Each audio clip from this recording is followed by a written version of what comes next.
ஞானானந்தமயம் தேவம் நன்மலஸ்படிகாகிருதிம் ஆதாரம் சர்வ வித்யாநாமஹேகிரியம் பாஸ்மகே. நமஸ்காரம். நேயர்கள் அனைவருக்கும் அஸ்ட்ரோ கேஎஸ்ஐங்காரின் பணிவான நமஸ்காரம். வார பலன் 5/2/2024 11/2/2024 வரை உண்டான வாரத்திற்கு ஒரு ராசிக்கும் என்ன பலன் அப்படின்றத பார்க்கலாம். முதல்ல இந்த வாரத்தினுடைய கோல்சாரம் என்ன, அதற்கு பிறகு இந்த வாரத்தில் வரக்கூடிய விசேஷ நாட்கள் என்ன அப்படின்றத பார்ப்போம்.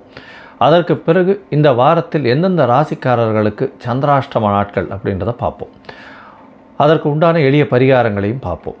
இந்த வாரத்தில் உண்டான கோல்சாரம் காலபுருஷ தத்துவத்தின் முதல் ராசியான மேஷ ராசியில் குரு பகவானும், கன்னியா ராசியில் கேது பகவானும், தனுசுல சுக்கிரனும் புதனும், செவ்வாய் பகவானும் சூரிய பகவானும் மகரத்தில், சனி பகவான் கும்பத்திலும், மீனத்தில் ராகு பகவானும் இருக்கா. இந்த வாரம் அதிவேகமாக செல்லக்கூடிய கிரகம்னு சொல்கிறேன் சந்திர பகவான் விருச்சிக ராசி ஜேஷ்டா நட்சத்திரம்னு சொல்லக்கூடிய கேட்ட நட்சத்திரத்திலிருந்து கும்ப ராசி பூரட்டாதி நட்சத்திரம் 2ஆம் பாதம் வரலும் போகிறார். இந்த வாரத்தில் பார்த்தேலையானால் வரக்கூடிய முக்கியமான நாட்கள் அப்படின்றது கிருஷ்ணபட்ச ஏகாதசி வருது. தை மாதத்தினுடைய கிருஷ்ணபட்ச ஏகாதசி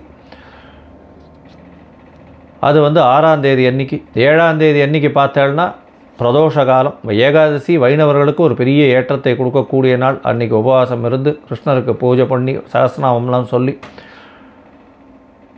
அந்த மாதிரியான விஷயங்கள் வைணவர்கள் பண்ணுவார்கள். அதற்கு அடுத்த நாள் பார்த்தேலையானால் துவாதசி பாரணை பண்ணுறது பெரிய விசேஷம்.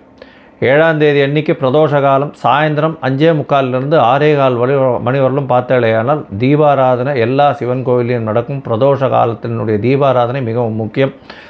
எல்லா விதமான தோஷங்களையும் போக்கக்கூடியது அப்படின்னு சொல்லக்கூடியது. பிரதோஷ காலத்தில் கார்த்தாலிருந்து விரதம் இருந்து சாயந்தரம் பிரதோஷத்தில் அந்த தீபாராதனை சேவிச்சுட்டு அதுக்கப்புறமா பிரதோஷத்தில் முடிஞ்சதுக்கப்புறம் அந்த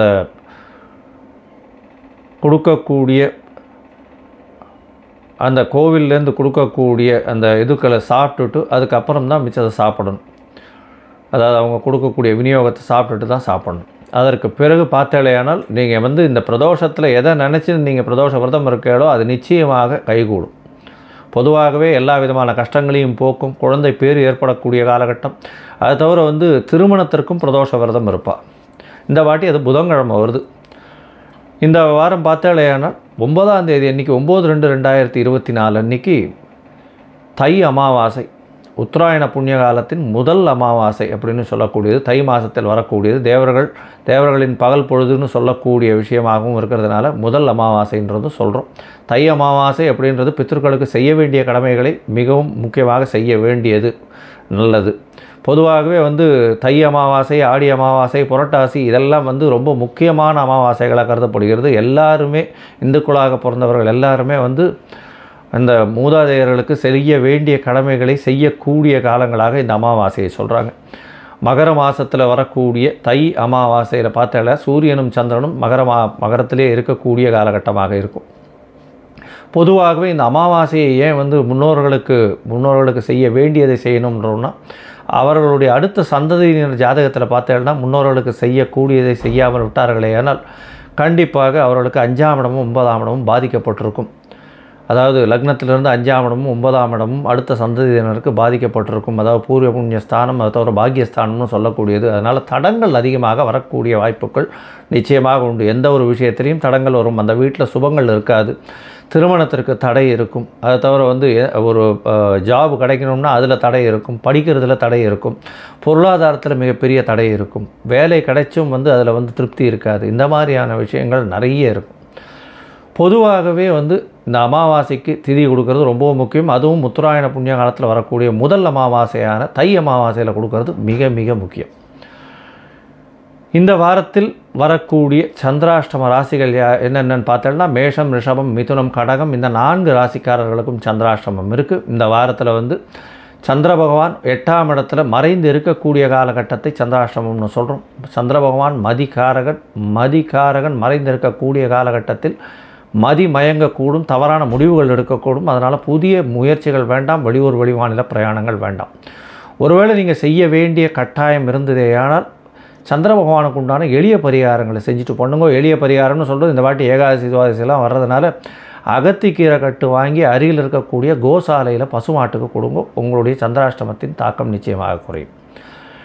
சரி, இப்போ வந்து மேஷம் முதல் மீனம் வரை 5/2/2024 11/2/2024 வரலாம் எப்படி இருக்குன்னு பார்ப்போம். அதுக்கு முன்னாடி என்னுடைய மொபைல் நம்பர் கீழே ஸ்க்ராலிங்கில் போயின்னு இருக்கும். உங்களுக்கு அஸ்ட்ராலாஜிக்கல் கன்சல்ட் தேவைப்பட்டுதுன்னா எனக்கு ஃபோன் பண்ணுங்க, உங்களுக்கு அப்பாயின்மெண்ட் தரேன். உங்களுடைய date, time, place of birth நீங்கள் அனுப்பிச்சி வைங்க. என்னுடைய கட்டணம் என்ன அப்படின்றதையும் சொல்கிறேன். நீங்கள் அனுப்பிச்சி வச்சாலேயானால் இது முதல்ல வந்து சந்தி இருக்கா, அதாவது லக்ன சந்தி இருக்கா, ராசி சந்தி இருக்கா, நட்சத்திர சந்தி இருக்கா, பாத சந்தி இருக்கா, இதெல்லாத்தையும் பார்த்துட்டு இன்றைய கோல்சாரம் எப்படி இருக்குன்னு பார்த்துட்டு உங்களுடைய தசா புக்தி அந்தரம் சூக்ஷ்மம் இதெல்லாம் எப்படி இருக்குன்னு பார்த்துட்டு உங்களுக்கு உண்டான பிரச்சனைகள் என்னன்றதையும் பார்த்துட்டு எளிய பரிகாரங்கள் என்ன செய்யணும் அப்படின்றதையும் நான் சொல்கிறேன்.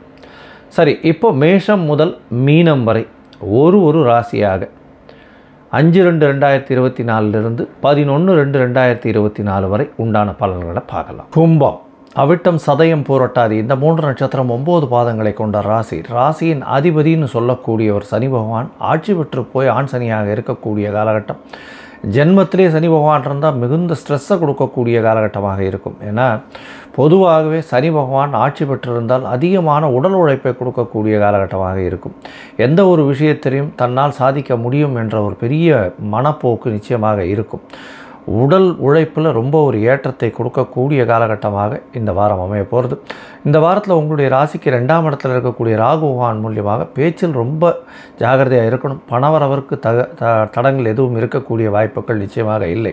உங்களுடைய ராசிக்கு பார்த்தோம்னா 3ஆம் இடத்தில் இருக்கக்கூடிய குரு பகவான் மூலியமாக முயற்சிகள் அனைத்தும் வெற்றியாகும். ஏன்னா 3ஆம் அதிபதியும் உங்களுடைய ராசிக்கு 12ஆம் இடத்துல இருக்கிறதுனால வெளிநாடு போகிறதுக்கு முயற்சி பண்ணிங்கன்னா நிச்சயமாக வெளியூர், வெளிமாநிலம், வெளிநாடு போகக்கூடிய வாய்ப்புகள் உண்டு. உங்களுடைய பிஆர் அந்த இதுவெல்லாம் வந்து நிச்சயமாக கிடைக்கக்கூடிய, அதாவது பர்மனன்ட் ரெசிடென்ஷிப்புக்கு அப்ளை பண்ணியிருந்தாங்கன்னா கண்டிப்பாக கிடைக்கக்கூடிய வாய்ப்புகள் இந்த வாரத்தில் அமையக்கூடும் அப்படின்றத சொல்கிறேன்.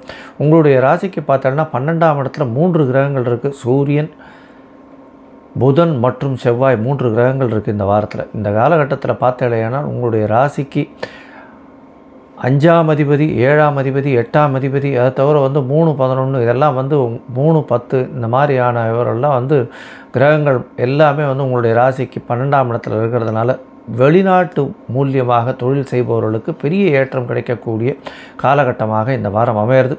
10ஆம் அதிபதி 12ஆம் இடத்துல வந்து உச்சம் பெற்று போய் இருக்கிறதுனால வெளிநாட்டு இதுலேருந்து தொழில் வரக்கூடிய வாய்ப்புகள் உண்டு.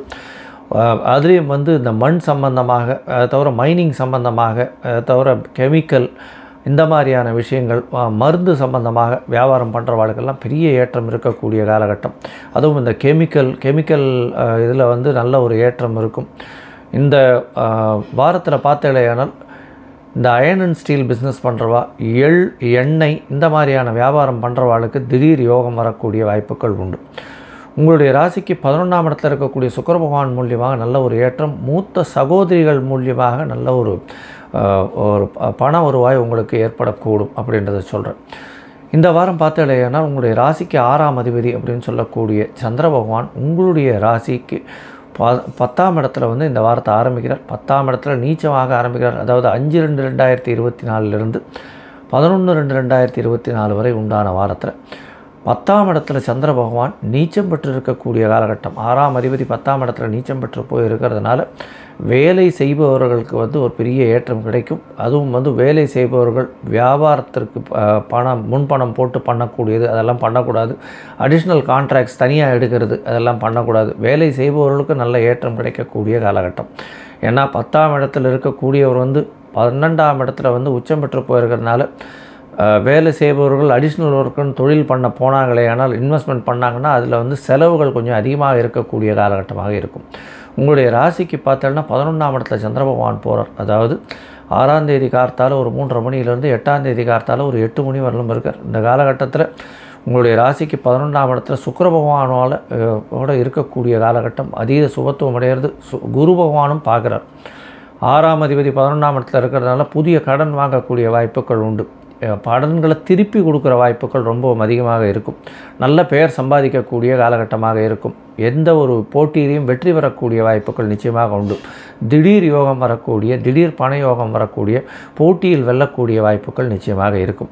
உங்களுடைய ராசிக்கு பார்த்தோம்னா 12ஆம் இடத்துக்கு சந்திர பகவான் வரார். அதாவது 8ஆம் தேதியிலிருந்து 10ஆம் தேதி கார்த்தால ஒரு 11:30 மணி வரலாம் வர. இந்த காலகட்டத்தில் பார்த்தாலேனால் 4 கிரகங்கள், சூரியன், சந்திரன், செவ்வாய், புதன், 4 கிரகங்கள் இருக்கக்கூடிய காலகட்டமாக இருக்குது.